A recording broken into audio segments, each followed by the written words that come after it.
Halo, Assalamualaikum warahmatullahi wabarakatuh. Warahmatullahi wabarakatuh. Halo semua,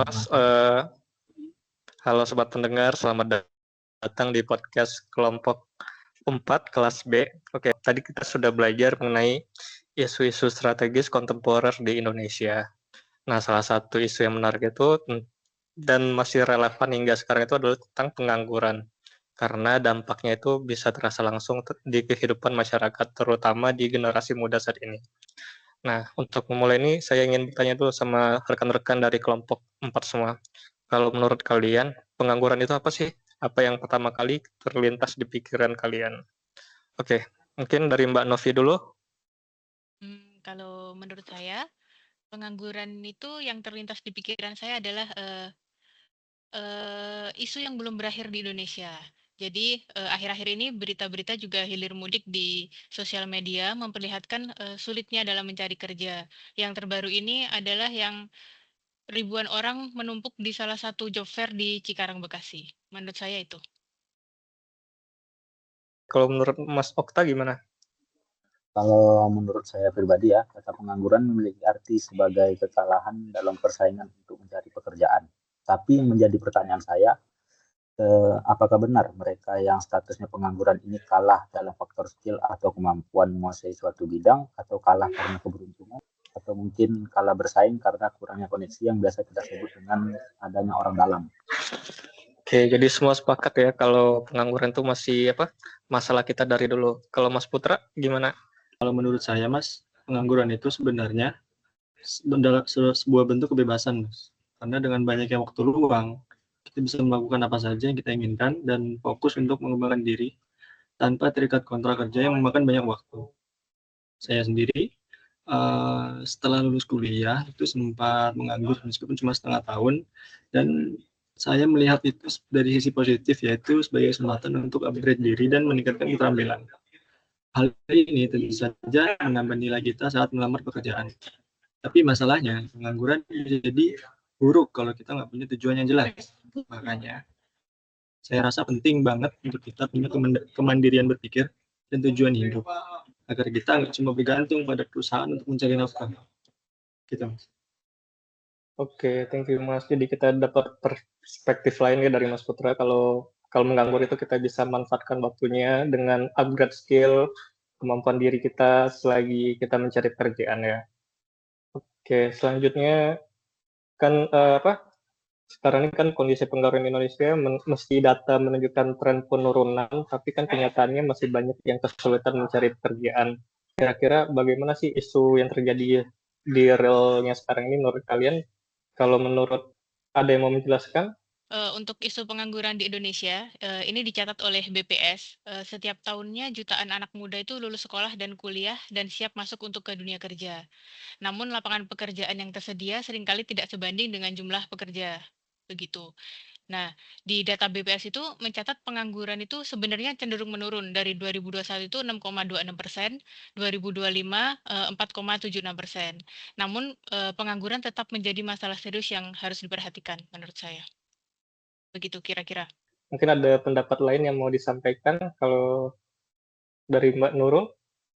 Aku mau nambahin aja sih kalau untuk isu pengangguran di Indonesia itu, sebenarnya pengangguran di Indonesia masih menjadi tantangan serius ya bagi Indonesia, terutama di kalangan lulusan muda dan sektor informal. Meskipun pertumbuhan ekonomi menunjukkan tren positif, belum sepenuhnya mampu menciptakan lapangan kerja yang berkualitas dan merata gitu untuk mereka. Ketimpangan antara keterampilan tenaga kerja dengan kebutuhan industri menjadi salah satu penyebab utamanya. Oleh karena itu, pemerintah tuh perlu memperkuat program pendidikan vokasi, kewirausahaan, dan digitalisasi ekonomi agar tenaga kerja di Indonesia lebih siap bersaing di era global. Seperti itu. Oke, pendapat yang baik ya dari Mbak Nurul dan Mbak Novi. Jadi walaupun menurut BPS data kita pengangguran sudah menurun, tapi faktanya berbicara lain ya. Terus kalau menurut kalian solusinya itu gimana? Baik dari pemerintah ataupun dari individunya sendiri. Kalau ada yang mau kasih komentar mungkin dari Mas Okta gimana? Kalau dari pemikiran saya sih, pemerintah harus aktif untuk selalu ikut dalam membantu masyarakat mengatasi atau mengurangi pengangguran di Indonesia ini. Dengan pemerintah ini menciptakan lebih banyak peluang usaha sama lebih memprioritaskan warga negara sendiri.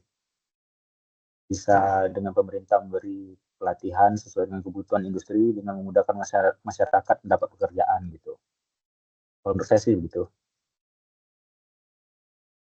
Oke, thank you Mas Okta. Kan kalau kemarin kita udah bahas tentang kabur aja dulu kan. Kira-kira kalau kabur aja dulu itu bisa menjadi salah satu solusi nggak sih menurut kalian? Mungkin dari Mbak Novi gimana pendapatnya? Kalau dari saya, jika dilihat isu pengangguran ini emang menjadi salah satu pemicu gerakan kabur aja dulu ya. Jadi sebenarnya kabur aja dulu itu menurut saya bisa menjadi solusi jika dilihat dari kacamata positif. Di mana sebenarnya bisa mengurangi juga jumlah pengangguran yang ada di dalam negeri. Karena kan lapangan pekerjaan di dalam negeri ini sudah mulai sempit ya atau bahkan tinggal sedikit sekali. Jadi mungkin kabur aja dulu ini menjadi salah satu solusi. Sehingga di samping mengurangi jumlah pengangguran juga bisa meningkatkan kompetensi individu yang nanti bisa diimplementasikan di dalam negeri dan mungkin bisa membuka lapangan pekerjaan maupun turut meningkatkan kompetensi masyarakat. Namun yang perlu diingat adalah bagaimana menanamkan sikap bela negara dan nasionalis sehingga yang pergi pun akan tetap kembali ke tanah tercinta ini gitu.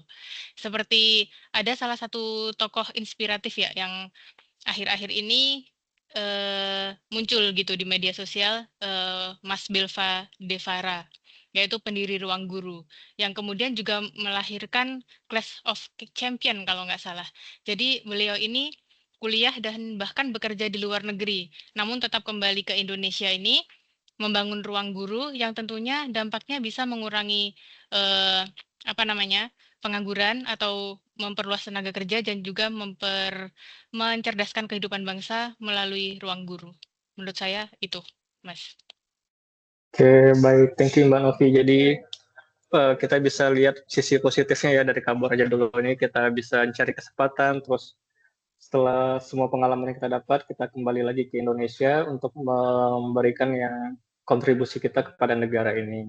Terus kalau menurut kalian gimana sih dampak atau hubungan apa pengangguran ini dengan tren kabur aja dulu? Nah, jadi gerakan kabur aja dulu yang lagi viral di media sosial itu, terutama di kalangan anak muda Indonesia, sebenarnya punya makna lebih dalam. Banyak yang lihat ini tuh sebagai bentuk ketidakpuasan terhadap kondisi sosial dan ekonomi, termasuk masalah pengangguran. Gerakan ini sering dibilang sebagai lari dari masalah atau melarikan diri dari rutinitas yang menekan. Ini sebenarnya cerminan dari rasa frustrasi yang dirasain anak-anak muda yang banyak karena situasi yang mereka hadapi, termasuk soal pengangguran yang semakin jadi masalah. Oke, thank you Mas Putra. Mungkin kalau ada yang mau nambahin dari Mbak Nurul mungkin? Kalau untuk aku, fenomena kabur aja dulu itu yang mencerminkan keinginan generasi muda Indonesia untuk mencari peluang kerja yang lebih luas di luar negeri ya. Erat kaitannya tuh dengan tingginya tingkat pengangguran dan kurangnya peluang kerja layak di dalam negeri itu sendiri. Banyak anak muda merasa bahwa sistem di Indonesia tuh belum mampu memberikan jaminan pekerjaan yang sesuai dengan pendidikan atau keterampilan mereka. Alih-alih menunggu peluang yang tidak pasti, mereka tuh memilih kabur ke luar negeri demi masa depan yang dianggap lebih menjaminkan gitu untuk mereka. Ini tuh bisa menjadi sinyal bagi pemerintah untuk membenahi ekosistem ketenagaan kerjaan dan menciptakan iklim kerja yang lebih kompetitif dan adil di tanah air. Seperti itu, Mas. Oke, baik Mbak Nurul. Thank you semuanya yang udah kasih pendapat mengenai tren kabur aja dulu dan hubungannya dengan pengangguran. Dari pembahasan tadi kita dapat simpulkan bahwa pengangguran ini kan masih menjadi salah satu isu kontemporer yang serius di Indonesia ya, walaupun datanya menunjukkan tren penurunan, tapi kenyataannya banyak lulusan muda yang masih kesulitan mencari pekerjaan yang layak. Tentunya ini menjadi tantangan sama bagi pemerintah, di mana untuk menyeimbangkan antara jumlah pencari kerja dan juga lapangan yang tersedia. Baiklah, itu tadi bincang-bincang bersama kelompok 4B. Sekian dari kelompok 4, terima kasih. Assalamualaikum warahmatullahi wabarakatuh.